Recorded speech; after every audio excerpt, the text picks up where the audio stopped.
Hi மக்களே, இன்றைக்கி ஒரு சின்ன டிப்ஸ் தான் நம்ம பார்க்க போகிறோம். அது என்னதுன்னா, ரேஷன் அரிசி தான் எடுத்து ஊற வச்சுருக்கோம். ரேஷன் அரிசியில் இட்லி சுட்டால் பஞ்சு போல் நல்லா வெள்ளையாக எப்படி இட்லி சுடுறதுன்னு இன்றைக்கி நம்ம பார்க்க போகிறோம்.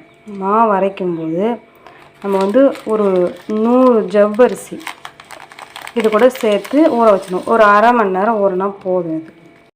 இது ஜவ்வரிசி சேர்த்து நம்ம ஊற வச்சு அரைக்கிறதுனால நல்லா வெள்ளையாகவும் நல்லா பஞ்சு போல் இருக்கும் இட்லி.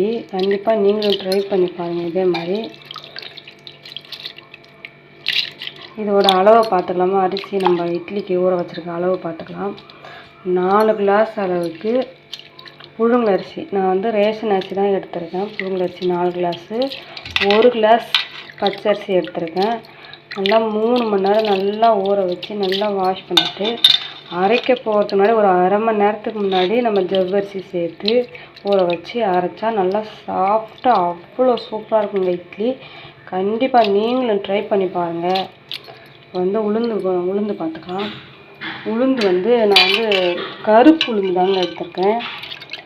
5 கிளாஸ் அரிசிக்கு 1 கிளாஸ் கருப்பு உளுந்து எடுத்திருக்கேன். கண்டிப்பாக உளுந்து 4 மணி நேரமாவது அது ஊற இருக்கணும். நல்லா ஊற வச்சு அதை கழுவி எடுத்து வச்சாச்சு.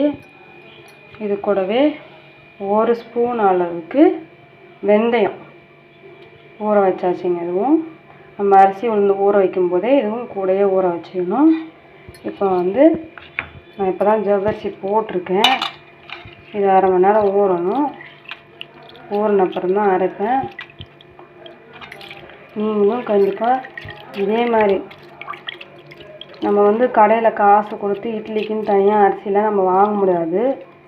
நம்ம அந்த மாதிரி ஃபேமிலியில் இருக்கிறவங்களாம் இந்த மாதிரி ரேஷன் அரிசி தான் நம்ம யூஸ் பண்ணுவோம். இதிலே நம்ம பல சூப்பராக கிறிஸ்பி இட்லி மாரி நம்ம செய்யலாங்க. சின்ன சின்ன டிப்ஸ் தான் நம்ம பண்ணணும், வேறு எதுவுமே இல்லை. இதுக்கு மாற்ற வேண்டியது வேறு எதுவுமே கிடையாது. ஜவ்வரிசி கண்டிப்பாக நீங்களும் ஊற வச்சு போட்டு பாருங்கள். உங்களுக்கும் இட்லி நல்லா சாஃப்டாக கொஞ்சம் கூட பிசுபிசுப்பு இல்லாமல் குழகுழப்பு இல்லாமல் இட்லி அவ்வளோ சூப்பராக வருங்க.